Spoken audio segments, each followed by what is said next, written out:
com muita preocupação, senhor presidente, que recebemos hoje os recentes dados do IBGE que atestam que o Brasil tem 1.800.000 crianças e adolescentes de 5 a 17 anos trabalhando. São aproximadamente 4,5% dos mais de 40 milhões de menores nessa faixa etária, exercendo atividades irregularmente, sem qualquer proteção, sem carteira assinada, na completa indigência. É o chamado trabalho infantil em sua forma mais bem acabada. E isso é tanto mais preocupante numa época em que o país deu início à maior precarização das condições laborais da sua história. A combinação da nefasta reforma trabalhista, que entrou em vigor recentemente com a medida provisória número 808, enviada a este Congresso para acentuar os efeitos perversos do desmonte da CLT e que será fatal para os empregados e para a manutenção das condições mínimas de dignidade humana nesse campo. Nesse processo, obviamente, são as parcelas mais frágeis da população as primeiras a serem prejudicadas. Haja vista o fato de 64% dessas crianças em situação de trabalho irregular serem pretas ou pardas. Porque é assim que vai acontecer. Serão os menores, os negros, as mulheres, os mais vitimados por essa miséria que vem sendo instaurada no país por Temer e seus aliados.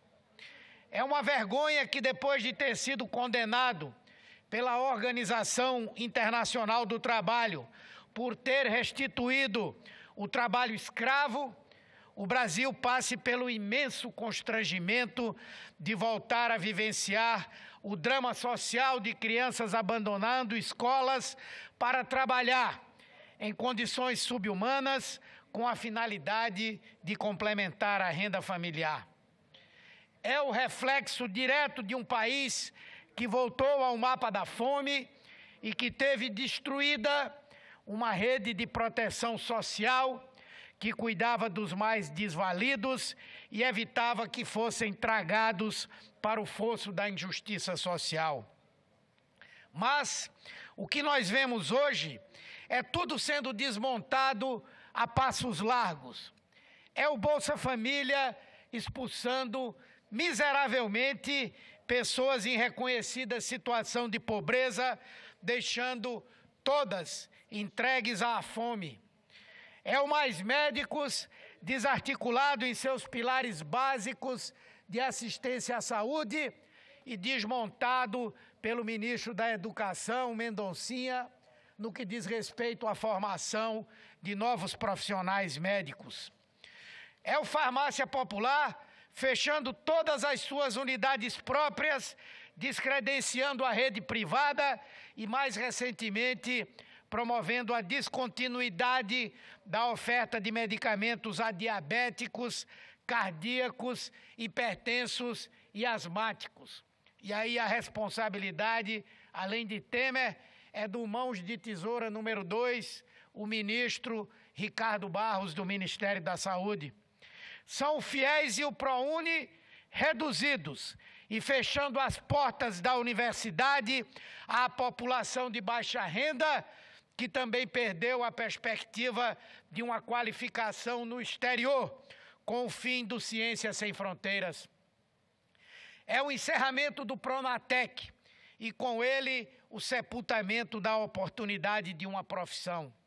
É enterrar o sonho de um imóvel próprio com o desmantelamento promovido no Minha Casa Minha Vida.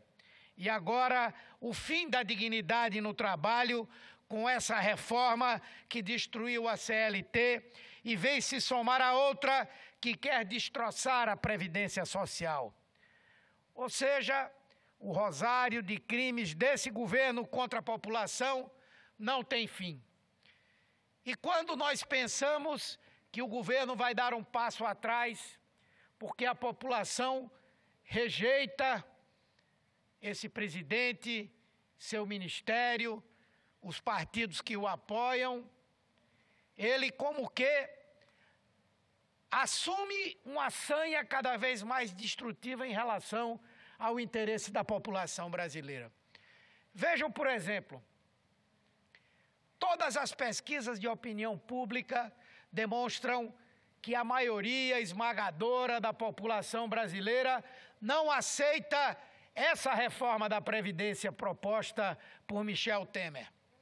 Não que a Previdência Social não precise ser aperfeiçoada, mudada, inclusive, mas não da forma e não do conteúdo de um governo ilegítimo como esse que tem proposto a reforma nessas condições.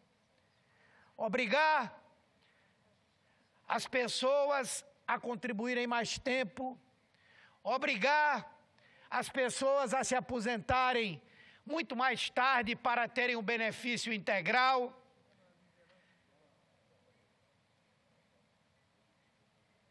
quebrar os direitos dos servidores públicos,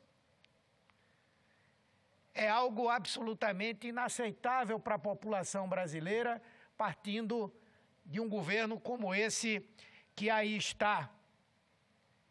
E, portanto, a rejeição da população brasileira a essa medida, especialmente porque ela vem sem qualquer tipo de discussão, e mais grave ainda, é porque ela vem para jogar a conta do pretenso equilíbrio da Previdência nas costas do trabalhador, nas costas da mulher, nas costas dos agricultores familiares, enquanto do outro lado estão fazendo acordos de refis, de perdão da dívida com a Previdência, de ruralistas, de empresários, de vários segmentos. Ou seja, o equilíbrio para esse governo só vem do corte dos gastos e de jogar a conta nas costas dos mais humildes.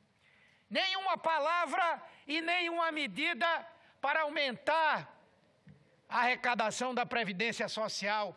Pelo contrário, ontem o próprio IBGE, senador Paim, órgão do governo, diz que dentro dessa política de trabalho intermitente, todos aqueles trabalhadores que não conseguirem receber um salário mínimo por mês, vejam, nós já estamos no Brasil admitindo que um trabalhador possa receber menos do que um salário mínimo por mês.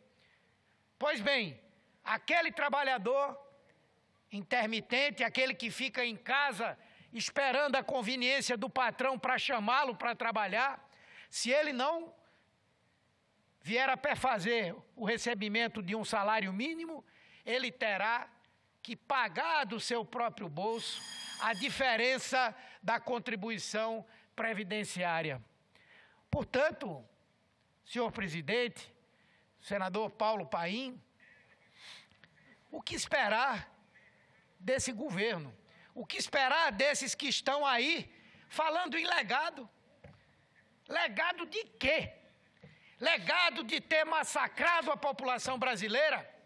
Legado de ter condenado jovens, mulheres, adultos, crianças a uma falta de esperança e de perspectiva no futuro?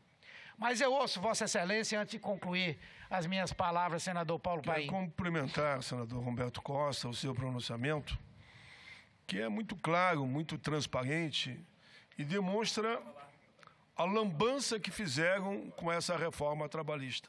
Tanto que fizeram uma e mandaram outra, agora havia medida provisória. Essa da medida provisória tem mais de 900 emendas, mais que a reforma original que eles mandaram. Tinham criado uma comissão especial para analisar as contradições do que aprovaram aqui. Eu liguei para o Ministério e disse, olha, é um absurdo isso. Nós temos aqui com uma comissão especial com o mesmo objetivo, vocês queriam outra, daí desmontaram aquela. Chegou no momento que há uma insegurança jurídica muito pior que antes na CLT. Isso que Vossa Excelência traz à tona, a questão do trabalho intermitente, vai ser tão grave que o trabalhador vai ter mais a pagar para a Previdência, conforme as horas que ele ganhar, do que aquilo que ele vai receber. Se ele tiver que receber em torno de R$200, ele vai pagar mais para a Previdência do que aquilo que ele tem que receber. Porque ele vai pagar a parte dele e ainda a parte do empregador, porque o empregador não vai pagar. Não trabalhou, não vai pagar. Na lógica do trabalho intermitente tem lógica. A minha assessoria fez todo um cálculo. É uma loucura. O cara vai trabalhar de graça. Ganha X, mas com as contribuições que ele tem que pagar para a Previdência, porque ele ganha menos que o salário mínimo, para completar o salário mínimo, ele perde o direito, é mais do que aquilo que ele ganhou. Então, só quero cumprimentar a Vossa Excelência. Esse tema vai continuar. Eu percebi, e ontem eu estava aqui com alguns deputados, que o tempo de instalar a medida provisória já passou. Como é que vai fazer agora? Não vai instalar? Tem que instalar. É um compromisso assumido, inclusive não com a gente, que a gente sabia que tinha picaretagem no meio. Não viria a medida provisória em tempo de lá. Fizeram um acordo, agora só que até agora não foi instalada a comissão mista da medida provisória. E o tempo já encerrou. Como é que vai ser agora? Enfim, cumprimentando a Vossa Excelência, só espero que não façam a mesma lambança com essa tal de nova proposta da Previdência, que não querem agora que a proposta nova da Previdência vá para a comissão especial, vá direto para o plenário. Isso não existe. Os parabéns a Vossa Excelência. Agradeço a parte de Vossa Excelência, incorporo ao meu pronunciamento e concluo dizendo, senhor presidente, não é estranho que o Brasil, portanto, siga mais esse caminho, o caminho do retorno do trabalho infantil, pelo qual nós lutamos no sentido de que fosse eliminado com tantas ações que vem desde a Constituinte, passando pelo Estatuto da Criança e do Adolescente, pela criação da política do menor aprendiz e agora, lamentavelmente, nós estamos vendo a volta do trabalho infantil. E vai aumentar em alguns lugares. Não é coisa só do governo Temer. Vejam agora o prefeito de São Paulo, aquele verdadeiro, não dá nem para a gente qualificar aquela figura, que vai acabar com o ensino integral na cidade de São Paulo. O que é que significa isso? Significa que as crianças não ficarão mais o dia inteiro na escola. Isso vai gerar o quê? Trabalho infantil. É essa a lógica desses que estão aí dando sustentação a esse governo e destruindo o Brasil.